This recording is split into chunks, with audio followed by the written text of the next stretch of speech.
ایک ایسے سوال پر غور و فکر کا، اس پر مکالمے کا، اس پر بحث و مباحثے کا ایک طرح سے ابتدا کرنا چاہ رہے ہیں، جو اس عنوان کی صورت میں آپ کے سامنے ہے۔ اس سوال کو مختلف انداز سے بیان بھی کیا جاتا ہے، اس کے لیے مختلف تعبیرات ہیں، اور اس سوال کے جواب دینے کے بھی مختلف قسم کے انداز ہمارے ہاں موجود ہیں، ہم ان کو سنتے بھی رہتے ہیں، واقف بھی ہیں۔ سادہ لفظوں میں وہ سوال یہی ہے کہ دنیا کی قوموں میں، دنیا کی تہذیبوں میں اس وقت مسلمان قوموں کا، مسلمان معاشروں کا جو حال ہے، جو صورتحال ہے، اور جس کو ہم ناگفتہ بھی صورتحال بھی کہہ سکتے ہیں، اس کو ہم زوال سے بھی تعبیر کرتے ہیں، ادبار سے بھی کرتے ہیں، پسماندگی سے بھی تعبیر کرتے ہیں۔ تو سوال یہی ہے کہ یہ صورتحال ہمیشہ سے تو ایسی نہیں تھی۔ تاریخ میں گزشتہ کچھ صدیوں کے واقعات میں کچھ ایسا ہوا ہے کہ یہ صورتحال پیدا ہوئی ہے۔ تو یہ کیوں پیدا ہوئی ہے، کیسے پیدا ہوئی ہے، اس کا کون ذمہ دار ہے، کون نہیں ہے، اور اس کو حل کرنے کے لیے، یہ صورتحال کو بدلنے کے لیے ہمیں کیا کرنا چاہیے، کیا نہیں کرنا چاہیے۔ میرے خیال میں پچھلے کوئی 200 سال سے، 250 سال سے مسلمانوں کے ہاں فکری، دینی، سیاسی سرگرمیوں کا اگر ایک مرکزی اور محوری سوال قرار دیا جائے تو یہی سوال ہے۔ باقی سب سوالات وہ اس سے پھوٹنے والے اور جزوی سوال ہے۔ بڑا سوال یہی ہے کہ ایسا کیوں کر ہوا، کیسے ہوا، کون ذمہ دار ہے، اور اس کو ہم تبدیل کیسے کریں۔ اب اس کے جتنے مختلف حل ہیں، ہر رنگ کے، سیاسی بھی، فکری بھی، مذہبی بھی، اخلاقی بھی، وہ یہاں دہرانے کی ضرورت نہیں، اس لیے کہ ہم اس سے، ان سب سے واقف ہیں۔ لیکن ان ہر طرح کی کوششوں کے باوجود، فکری تجزیوں کے باوجود، مذہبی بیانیوں کے باوجود، اخلاقی تجزیوں کے باوجود، سیاسی سرگرمیوں، جد و جہد، تحریکوں، مسلح کاوشوں، سب کچھ کے باوجود صورتحال ویسی ہی ہے۔ تو اس کا مطلب یہ ہے کہ ہم اس سوال کو پس پشت تو نہیں ڈال سکتے۔ اس کا صحیح جواب کیا ہے یا صحیح تجزیہ کیا ہے، اس کو ہم چھوڑ نہیں سکتے، کہ چونکہ اب تک کوئی جواب نہیں مل رہا، کوئی کوشش کامیاب نہیں ہو رہی، تو ہم اس کو چھوڑ نہیں سکتے، اس لیے کہ یہ ہماری بقا کا، سروائیول کا، شناخت کا سوال ہے۔ چاہے بھی تو ہم اس کو ذہن سے کھرچ نہیں سکتے۔ تو فکری سفر میں، تاریخ کے سفر میں آگے بڑھنے کا عمل ایسے ہی ہوتا ہے کہ جب ایک کوشش ہو رہی ہو، مسلسل ہو رہی ہو، اور اس میں خاطر خواہ نتائج نہ نکل رہے ہوں، تو اس عمل کو چھوڑا نہیں جاتا، بلکہ اس کو جاری رکھا جاتا ہے۔ اور اس میں پہلا قدم یہی ہوتا ہے کہ ہم نے اب تک جو کچھ کیا ہے، یا جو سوچا ہے، یا جیسے سمجھا ہے، اس پر پلٹ کر نظر ڈال دیں کہ وہاں اس میں ہمیں کیا غلطی یا کوتاہی یا کمی محسوس ہوتی ہے، تو کوشش کر کے دیکھتے ہیں کہ اس کو ذرا بہتر کر لیں، تاکہ ہم شاید ایک قدم آگے بڑھ سکیں۔ تو سوال آپ کے سامنے ہے کہ اسلامی تاریخ اور اسلامی تہذیب اور انسانی تاریخ میں جو ایک بہت بڑا فرق واقع ہوا ہے کہ دنیا کی ایک تہذیب وہ اس طرح سے غالب ہوتی چلی گئی، اس کو سبقت حاصل ہو گئی، اور اسلامی تہذیب اور دنیا کی دوسری تہذیبیں وہ کہیں اس سفر میں رکی رہ گئیں، یا بچھڑ گئیں قافلے سے، یا کیا ہوا۔ سوال یہی ہے،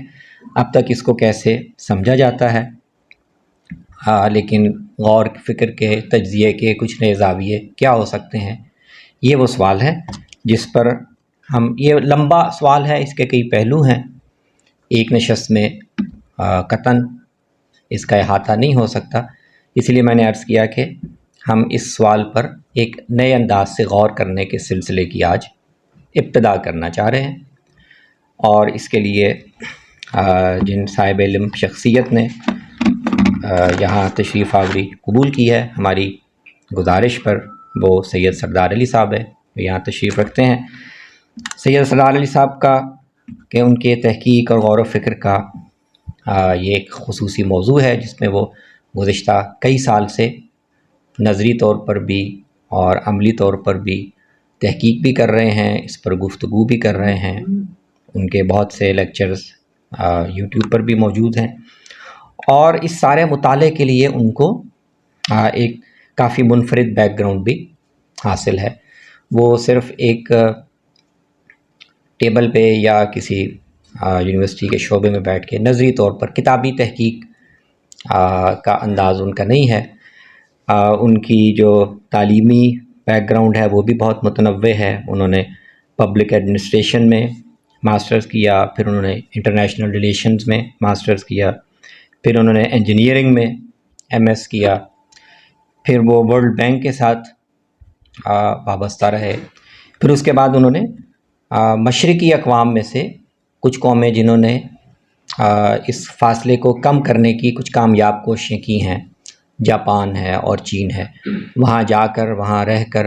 ان کے ماڈل کا تفصیل سے مطالعہ کیا، اور اس سارے پس منظر کے ساتھ ان کا پاکستان کے لیے بھی، جہاں سے ظاہر ان کا تعلق ہے اور جس کی کامیابی یا ترقی کے لیے ایک پاکستانی کوشش، کاوش اور خواہش رکھتا ہے، تو پاکستان کے لیے بھی ان کے ذہن میں، ان کے سامنے ایک ماڈل ہے۔ تو آج ہم نے ان کو زحمت دی ہے، میں ان کا سب سے پہلے تو یونیورسٹی کی طرف سے، شعبے کی طرف سے اور اپنے طلباء کی طرف سے شکریہ ادا کرتا ہوں کہ انہوں نے اپنے حاصل تحقیق اور غور و فکر کے حاصل سے ہمیں مستفید کرنے کے لیے یہاں تشریف لانا قبول کیا۔ تو آج ہم ان سے پہلی استفادے کی ایک پہلا سلسلہ شروع کرتے ہیں، اور مجھے امید ہے انشاءاللہ کہ یہ گفتگو اس کے بعد مزید آگے بڑھے گی۔ تو ان ابتدائی کلمات کے ساتھ میں اپنے معزز مہمان جناب سید سردار علی صاحب کو دعوت دوں گا کہ وہ تشریف لائیں اور ہمیں مستفید۔ بسم اللہ الرحمن الرحیم۔ آپ سب حضرات کی یہاں تشریف آوری کا بہت بہت شکریہ۔ بہت میں مشکور ہوں ڈاکٹر عمار خان ناصر صاحب کا کہ انہوں نے اس تقریب کا اہتمام کیا، ڈاکٹر وسیم صاحب کا، اور آپ سب حضرات کا کہ اپنے آپ مصروفیات میں سے وقت نکال کے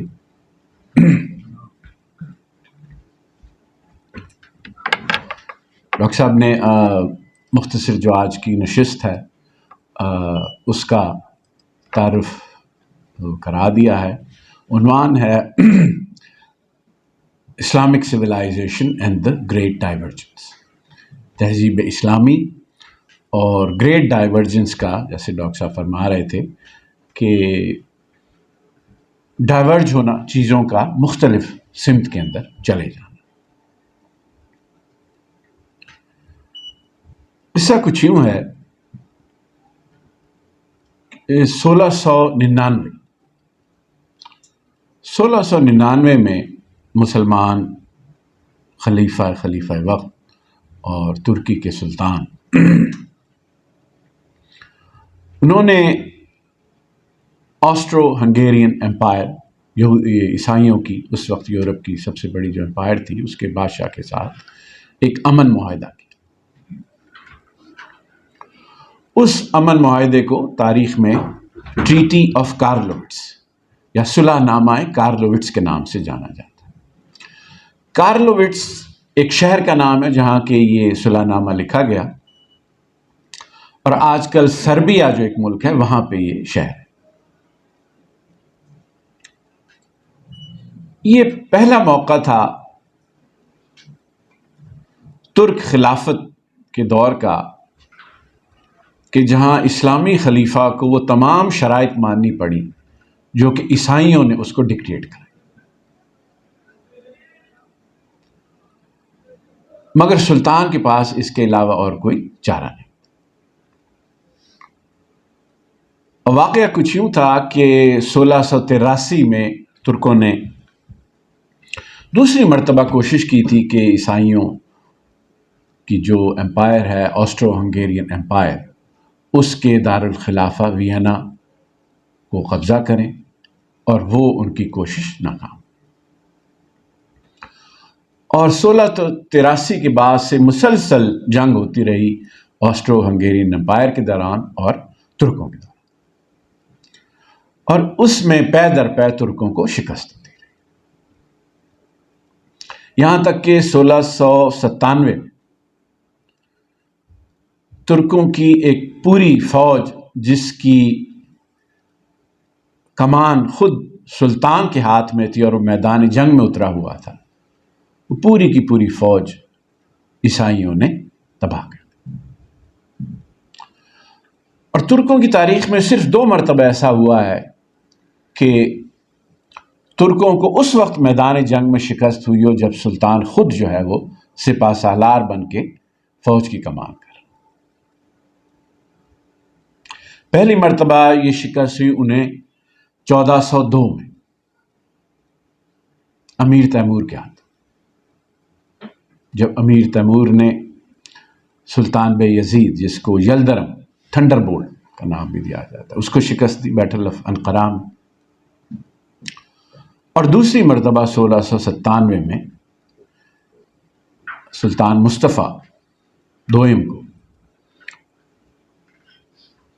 عیسائیوں کے کمانڈر یوجین آف سوائے، اس نے شکست دی۔ سلطان کا پرس جو ہے، خزانہ، وہ اپنے ساتھ لے کے چلا کرتا تھا فوج کو بانٹنے کے لیے، ان کی تنخواہوں کے لیے، وہ بھی عیسائیوں کے قبضے میں آ گیا۔ اور اس شکست کے بعد اب ترکوں میں یہ سکت نہیں تھی کہ دوبارہ سے ایک نئی آرمی جو ہے، فوج، وہ تشکیل دیں اور عیسائیوں کا مقابلہ۔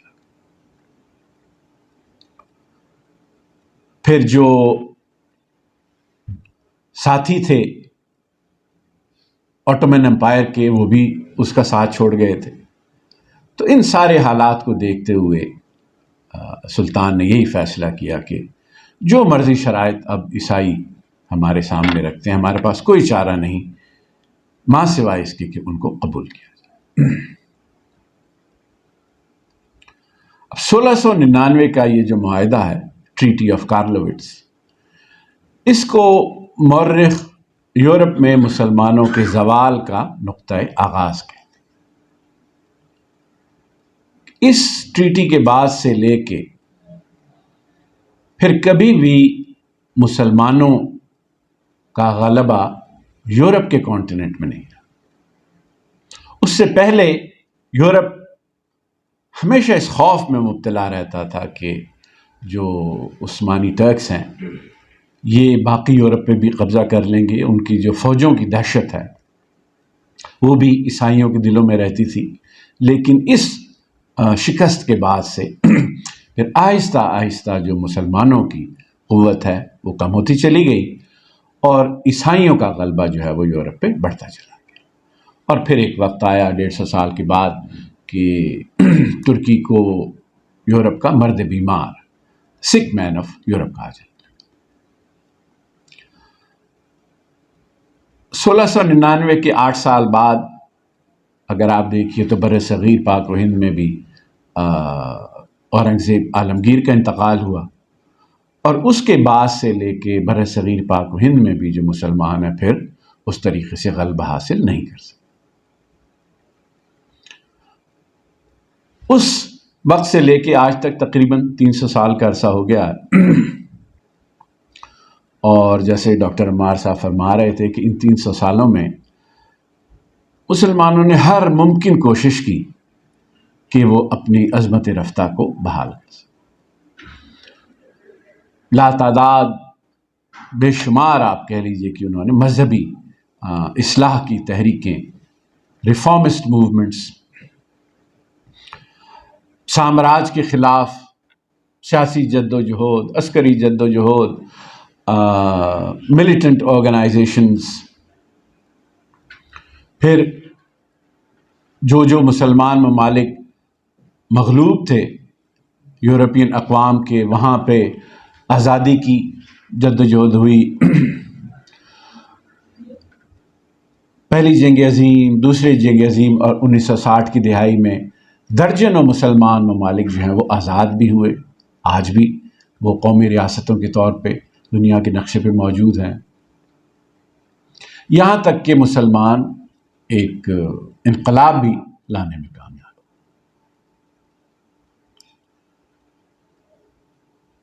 مگر ان تمام کوششوں میں سے کوئی ایک بھی کوشش ایسی نہیں جس کو آپ کہیں کہ اس کا نتیجہ یہ نکلا کہ مسلمان اپنی عظمت رفتہ وہ مقام جو کبھی انہیں دنیا میں حاصل تھا وہ اس کو دوبارہ سے اسی طریقے سے حاصل کر سکے۔ بلکہ امر واقعی یہ ہے کہ جو طاقت کا توازن ہے مسلمانوں میں اور باقی اقوام میں، خاص طور مغربی اقوام میں، وہ بڑھتا چلا جا رہا ہے، اور اس کا جو لیٹسٹ آپ کہہ لیجیے کہ شاخانہ ہے، مینیفیسٹیشن ہے، وہ آج ہم جو فلسطینیوں کا میسیکر، جینوسائیڈ ہو رہا ہے غزہ میں، وہ اس کا ایک مظہر ہے۔ دیکھیے 300 سال کچھ کم عرصہ نہیں ہوتا، اور اس میں ہم نے فکری کوشش بھی کی، سیاسی کوشش بھی کی، عسکری طور پہ بھی ہم نے پیرٹی لانے کی کوشش کی، لیکن کہیں سے کوئی بھی ابھی تک سرا ہمارے ہاتھ نہیں آ رہا۔ اور جب اتنے پوری ایک تہذیب کی اتنے کئی 100 سال کی کوششوں کے باوجود کوئی آپ کو کامیابی نصیب نہیں ہوتی، تو تاریخ ایک یہ بھی درس دیتی ہے کہ شاید جس طریقے سے وہ سوال کیا جا رہا ہے، یا جو چند assumptions ہیں جن کی بنیاد پہ حل تلاش کرنے کی کوشش کی جا رہی، شاید غلطی کہیں وہاں ہے۔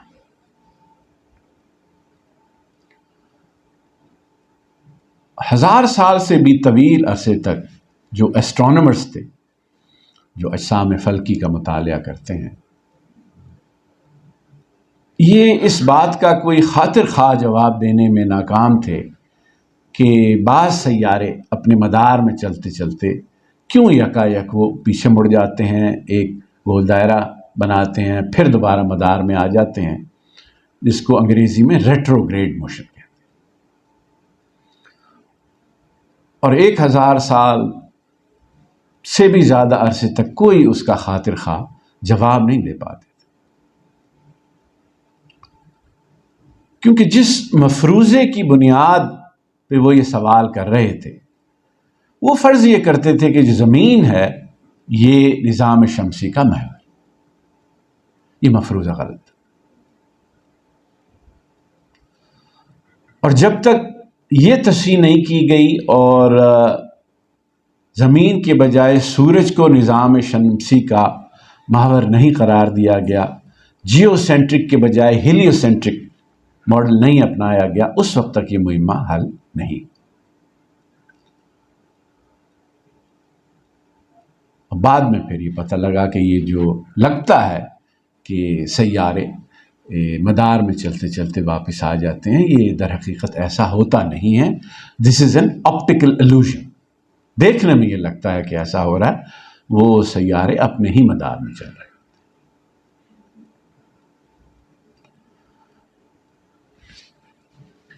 ان 250-300 سالوں میں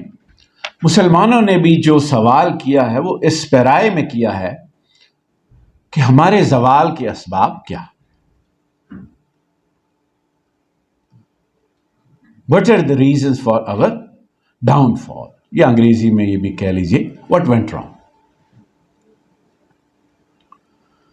اس سوال کے پیچھے جو مفروضہ ہے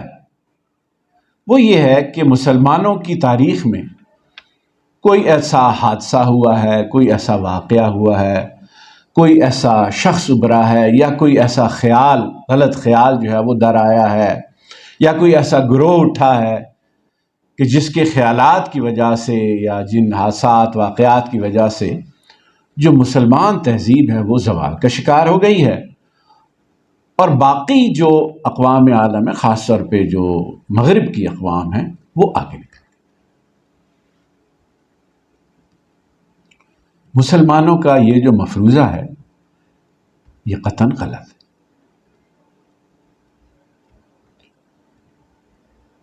کیونکہ ان 300 سال میں بھی اگر آپ دیکھیے تو جو مسلمان معاشرے ہیں، مسلمان ممالک ہیں، تہذیبیں ہیں، وہ اسی رفتار سے آگے بڑھ رہی تھیں. وہاں پہ اکنامک ڈیولپمنٹ ہو رہی تھی یا ویلتھ ایکیومولیشن ہو رہی تھی، جو رفتار اس سے ماضی کی صدیوں میں تھی یا ایون اسلام سے آنے سے پہلے بھی تھی. گویا کہ گزشتہ 3 صدیوں میں مسلمانوں کی جو ترقی کی رفتار ہے اس میں کمی نہیں ہوئی. ہوا یہ ہے کہ ان 3 صدیوں میں جو عیسائیوں کی تہذیب، ان کے جو معاشرے ہیں، ان کی ترقی کی رفتار میں یکایک بے انتہا اضافہ ہو گیا. دیکھیے، جب آپ یہ سوال کرتے ہیں کہ ہم زوال کا شکار کیوں ہوئے، تو آپ اپنے ماضی میں جا کے اس کی وجوہات تلاش کرتے ہیں اور وہیں سے کوئی آپ حل تلاش کرنے کی کوشش کرتے ہیں. لیکن جب آپ یہ سوال کرتے ہیں کہ جو ہمارا مد مقابل ہے وہ ہمیشہ کیوں جیتتا ہے، تو پھر آپ اس کی کامیابی کا راز جاننے کی کوشش کریں. گویا کہ ان 3 صدیوں میں مسلمان پیچھے نہیں رہ گئے، مغرب ہم سے آگے نکل گیا.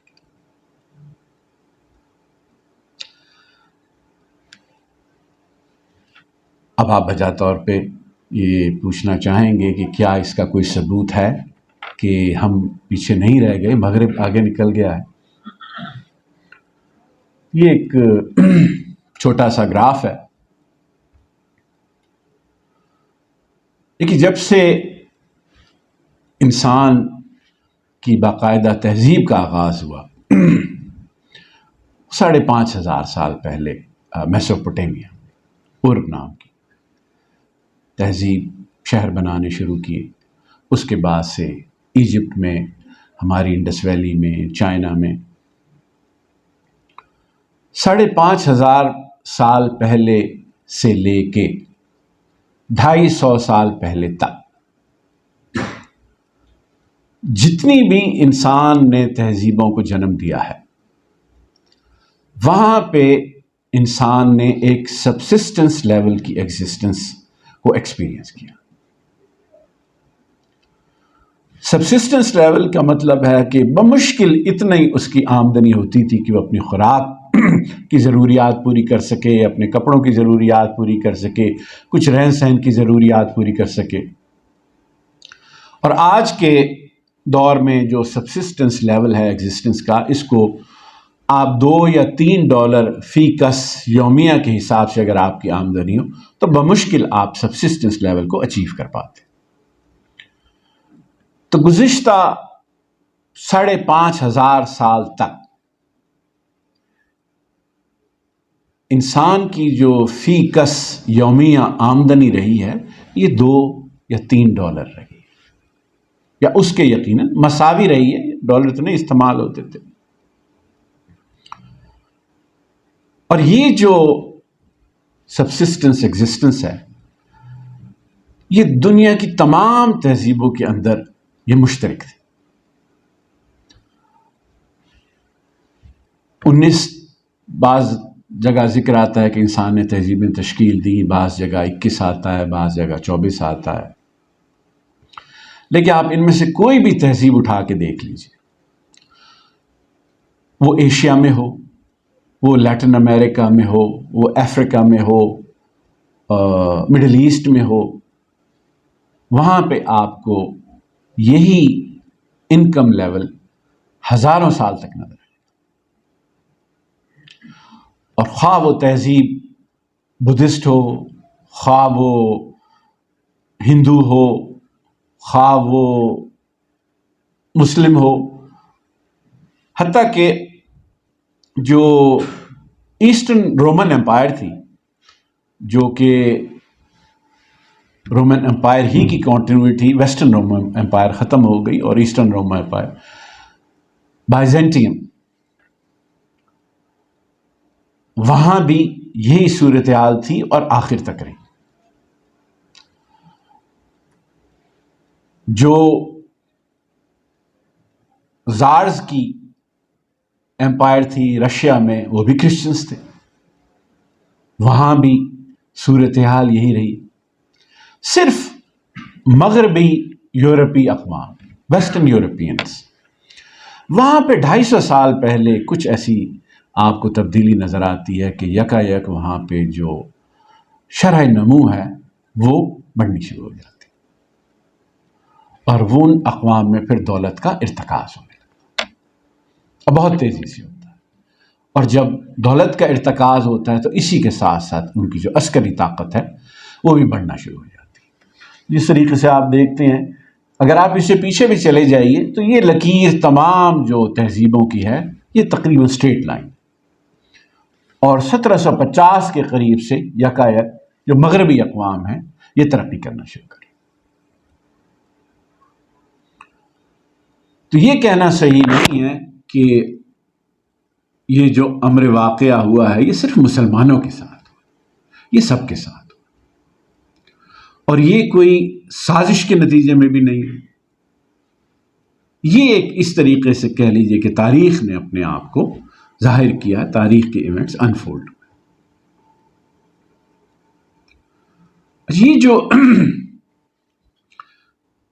250-300 سال میں جس طریقے سے تاریخ انفولڈ ہوئی ہے، اس کو ہسٹورینز، اکانومسٹ، پولیٹیکل سائنٹسٹ مختلف اصطلاحوں سے جانتے ہیں۔ بعض اس کو رائز آف دا ویسٹ کا نام دیتے ہیں، بعض اس کو دا یورپین میریکل کا نام دیتے ہیں، اور بعض اس کو دا گریٹ ڈائیورجنس، کہ تاریخ کا وہ ایک نقطہ کہ جہاں پہ مختلف معاشروں اور تہذیبوں کی جو راہیں ہیں وہ جدا ہو گئی۔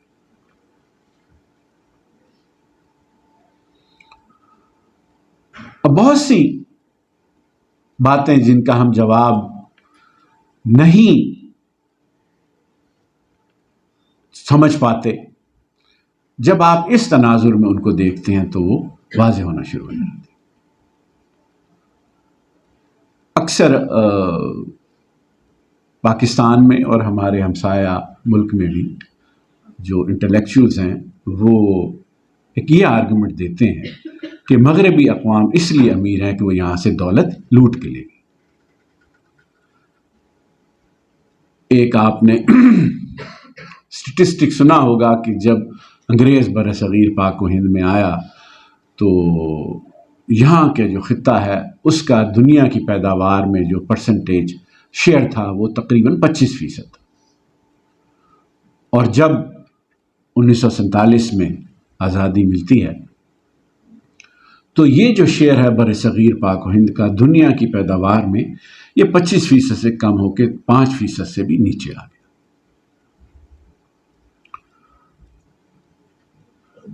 اور اس کی وجہ بھی یہ گریٹ ڈائیورجنس ہے۔ 1871 میں جاپان کی حکومت نے ایک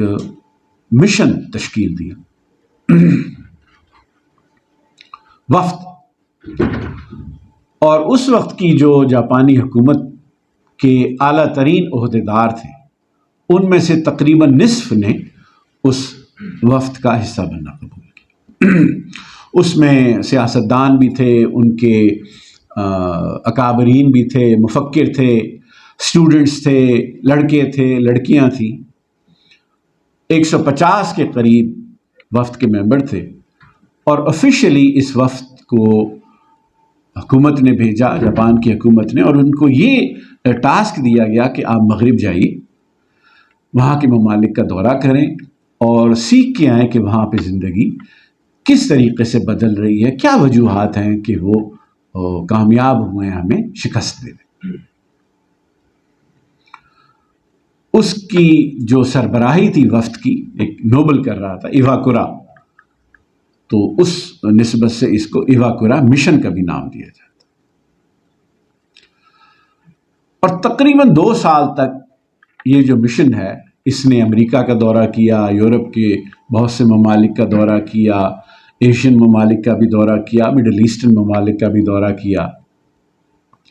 وہاں پہ جا کے یہ صدور سے ملے، بادشاہوں سے ملے، ملکہ سے ملے، وہاں کی پارلیمنٹ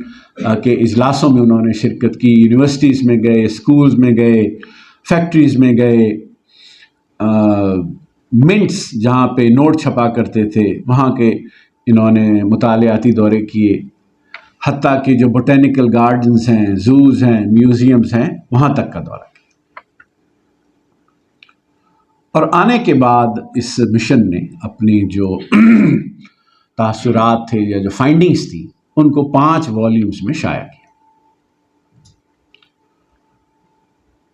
اور نتیجتاً جاپان نے پھر فرانس سے ان کا لیگل سسٹم اور پولیس سسٹم وہ کاپی کیا، انگلینڈ سے ڈاک کا نظام، ریل کا نظام وہ سیکھا، پرشیا، جرمنی اس وقت نہیں تھا، پرشیا سے اور امریکہ سے جو ہائر ایجوکیشن کا یونیورسٹی کا سسٹم ہے وہ دیکھا، وہ سیکھا، ہالینڈ کی جو اکنامکس تھیوریز ہیں ان سے استفادہ کیا۔ مگر یہ جو چیزیں وہ یورپ سے سیکھ کے آئے ان کو بین ہی انہوں نے جاپان میں لاگو نہیں کیا، انہوں نے کچھ اپنے بھی قومی اہداف رکھے۔ مثلا ان کا جو فیملی کا سسٹم ہے وہ اس کو بڑی اہمیت دیتے تھے، اب بھی دیتے ہیں، تو انہوں نے اپنا ایک قومی ہدف یہ بھی رکھا کہ جو ہمارا فیملی سٹرکچر ہے، ہم نہیں چاہتے کہ مغرب سے جو ہم ادارے لے کے آئیں یا سوچ لے کے آئیں اس کے نتیجے میں ہمارا کا جو فیملی سسٹم ہے وہ ڈسٹرب، یا ایک حد سے زیادہ آزادی آئے،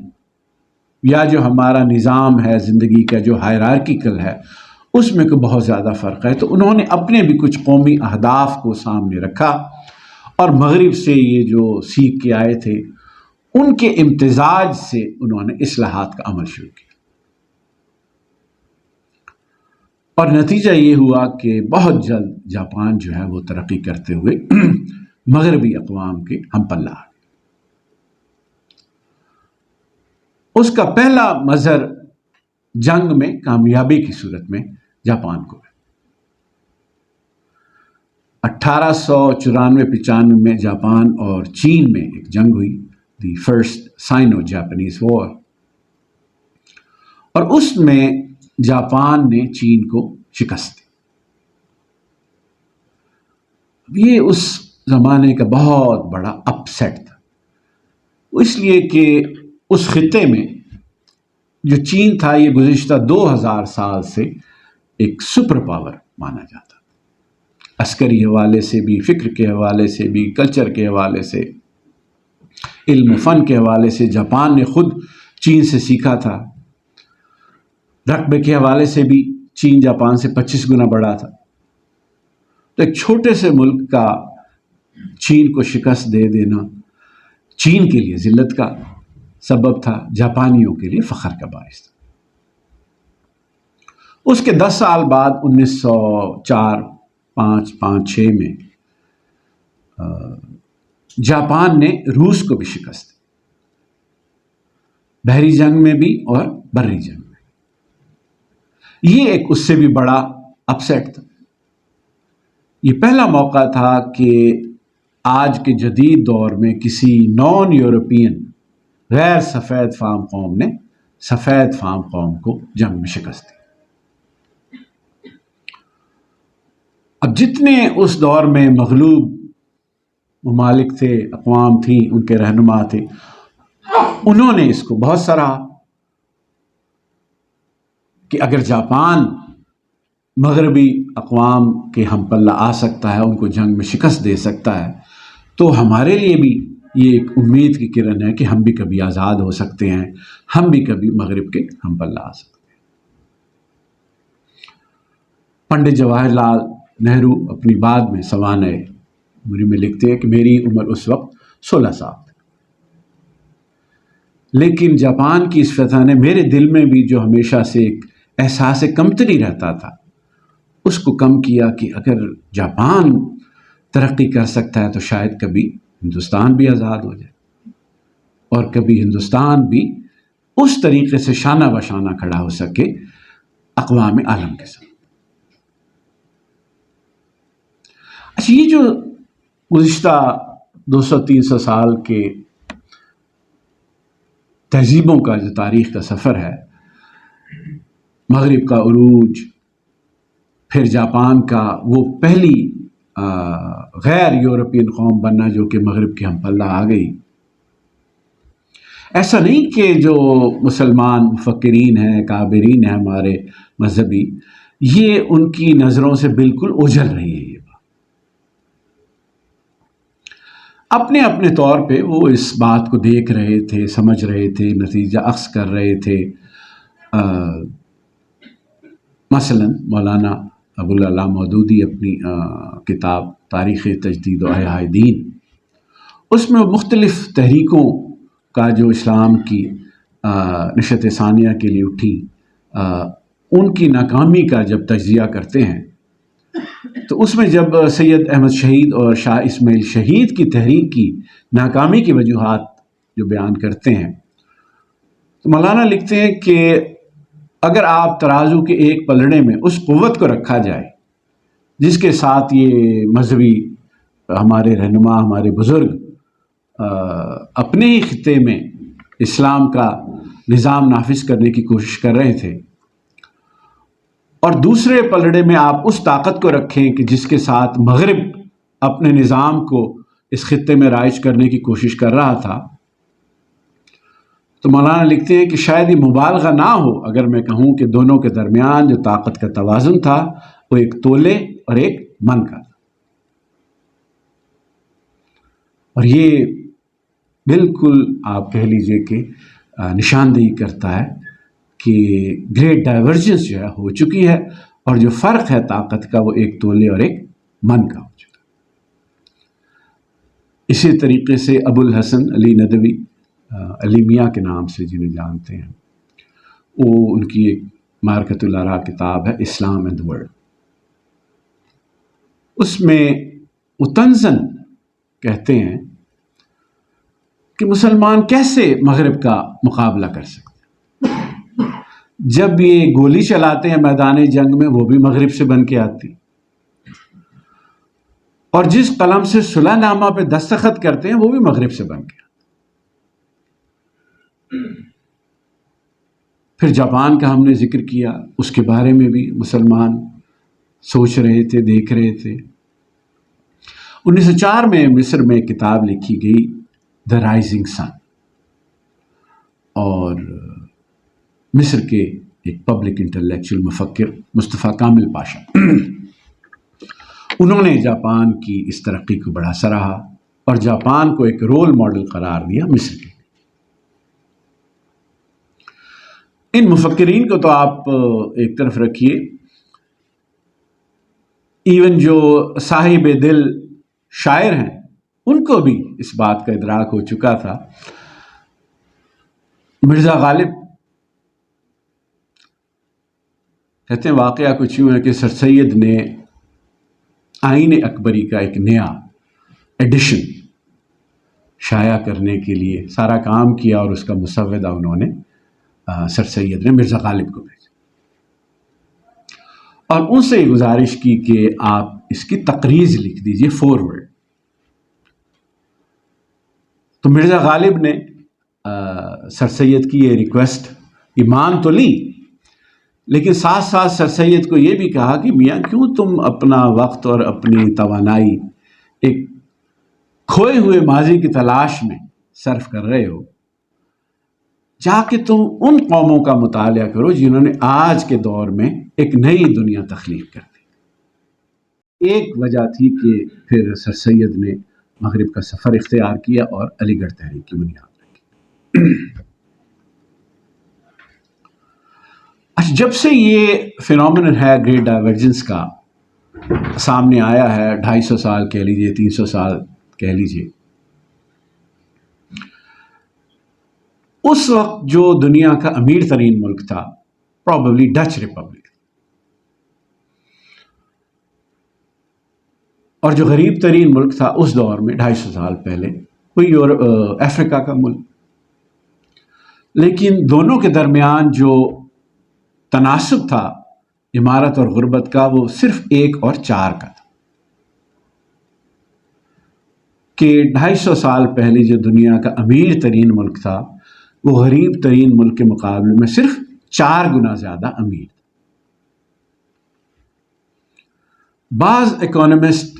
اب یہ کیلکولیٹ کرتے ہیں کہ آج یہ فرق بڑھ کے 1 اور 250 کا ہو گیا، کہ آج جو دنیا کا امیر ترین ملک ہے وہ غریب ترین ملک کے مقابلے میں 250 گنا، یعنی 2500% زیادہ امیر ہے۔ گویا کہ ان 300 سالوں کے درمیان جو فرق ہے امیر ممالک کا اور غریب ممالک کا، وہ کم نہیں ہو رہا بلکہ بڑھتا چلا جا رہا۔ اور ماں سوائے چند ممالک کے جو کہ ایسٹ ایشیا میں ہیں، جاپان ہے، چین ہے، کوریا ہے، سنگاپور ہے، ویتنام ہے، ہانگ کانگ ہے، یا کچھ حد تک آپ کہہ لیجیے ملیشیا اور انڈونیشیا ہے، ان کو اگر آپ نکال دیجئے تو بحیثیت مجموعی کوئی اور دنیا کا خطہ نہیں جس کے بارے میں آپ کہہ سکیں کہ وہ مغرب کے ہم پلہ آنے میں کامیاب ہو۔ اب یہ ایک بڑی انسان کی تاریخ میں ایک عجیب و غریب سی سچویشن جو صرف ہمیں ہی درپیش نہیں بلکہ دنیا کی تمام جو اقوام ہیں، تہذیب ہیں، ان کو بھی درپیش ہے۔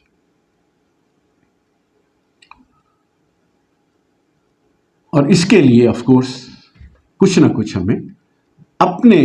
ماضی کے بجائے جو مغرب میں جو تبدیلیاں ہوئی ہیں انہی کا مطالعہ کرنا ہوگا۔ مختصراً یہ کہ رینیساں نشأت ثانیہ عیسائیوں کی 14ویں صدی میں آپ کہہ لیجیے، وہاں سے لے کے تقریباً فرینچ ریولوشن تک، یہ ایک ایسا دور ہے کہ جس میں مغرب کے ادارے، ان کا علم کی بنیاد، سیاسی فکر، کلچر، ورلڈ ویو، یہ بنیادی نوعیت کی تبدیلیوں سے گزرا۔ اس کو آپ یورپ کی ماڈرنائزیشن کا دور بھی کہہ سکتے۔ پھر دوسرے دور میں تقریباً 1775 سے لے کے پہلے جنگ عظیم تک، اس دوران جو مغرب ہے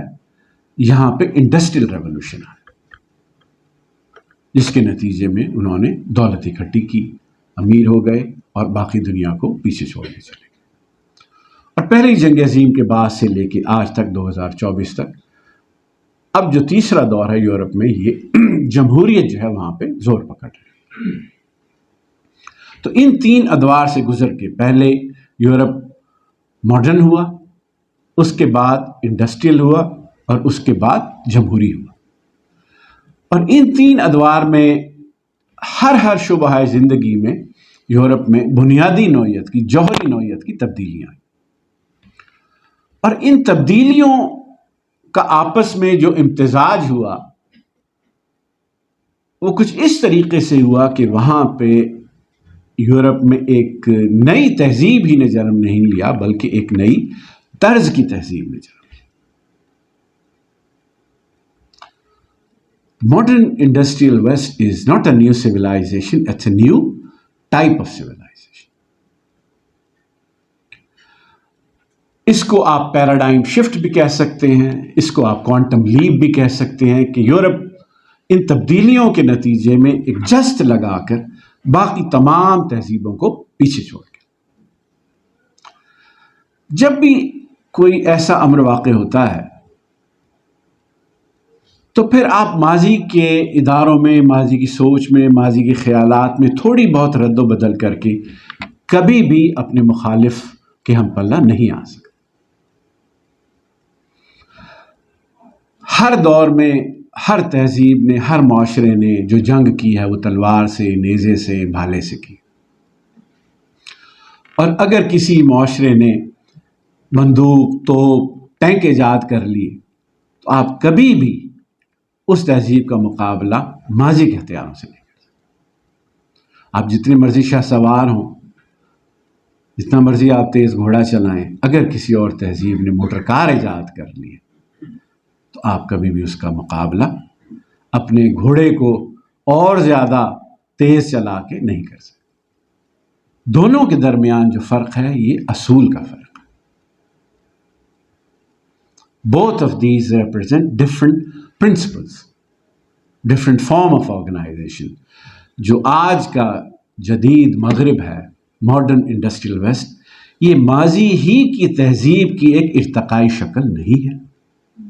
It is something different altogether۔ آپ اپنی موم بتی کو جتنا مرضی بہتر بنا لیجیے، کبھی بھی یہ لائٹ بلب نہیں بنے۔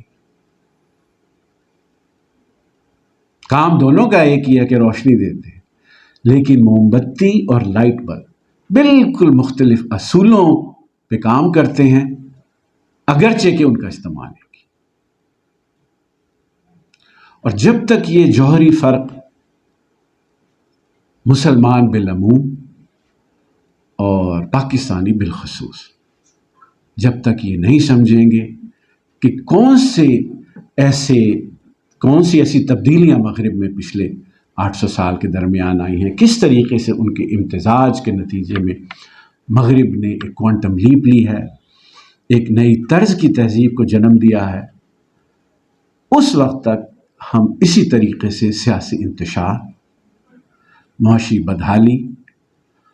اور عسکری کمزوری کا شکار رہے۔ جب آپ کا مفروضہ ہی صحیح نہیں تو آپ سوال یقیناً صحیح نہیں پوچھ سکتے، اور جب آپ سوال ہی غلط پوچھ رہے ہیں تو کبھی بھی آپ درست جواب تک نہیں پہنچ سکتے۔